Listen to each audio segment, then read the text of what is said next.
Makaigan, umabot ng 37 degrees Celsius ang temperaturang naitala sa Dagupan, Pangasinan. Gayun din sa General Santos City ngayong araw. Yan na po ang pinakamataas na temperatura sa taong ito. Baging dito sa Metro Manila, nakapagtala ng panibagong year high. Kaya ayon po sa Pag-asa, dagdagan pa raw ang mga diskarte para magpapresko dahil posibleng mas uminit pa sa mga susunod na araw. Saksi si Ivan Mayrina. Ramdam nyo bang tila kakaibang init kanina? Huwag nang magtaka.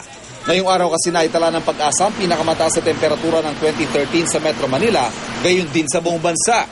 35.2 degrees Celsius lang naman ang temperatura kaninang alas 2 ng hapon dito sa Kamaynilaan. Umabot po sa 56% ang antas ng humidity o alinsangan. Kaya ang naramdaman daw nating init o ang heat index ayon sa Pag-asa, 43 degrees na. Sa Dagupan at General Santos City naman ay itala ang pinakamataas na temperatura sa bansa ngayong taon, 37 degrees Celsius.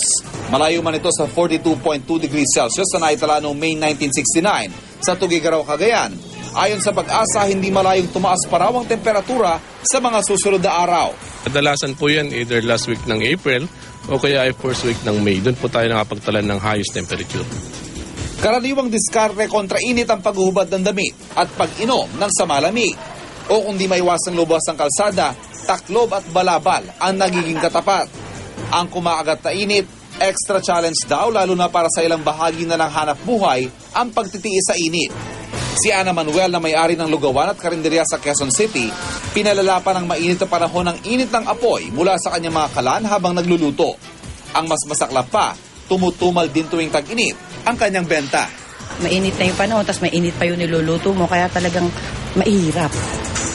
Ganon katindi yung hirap.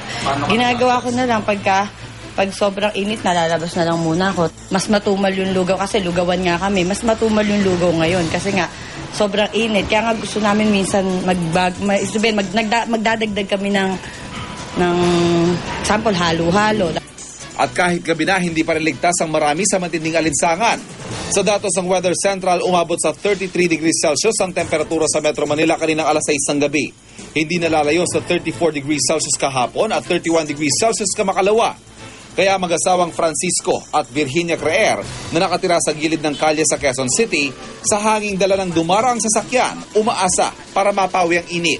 Siyempre, dadaan yung truck, dadaan ng mga ganyan, mahangin yan, may dalang hangin yan eh. Ay dito kami nakatulog eh. O, di ba? Ayun ang aming electric fan. Matindi ang init. Napapaso ako. Naano yung balat ko. Tapos masakit pa ulo. Paano ginagawa niyo, nanay? Naglalagay ng talukbong ng tuwalya. Ako si Ivan Mayrina, ang inyong saksi.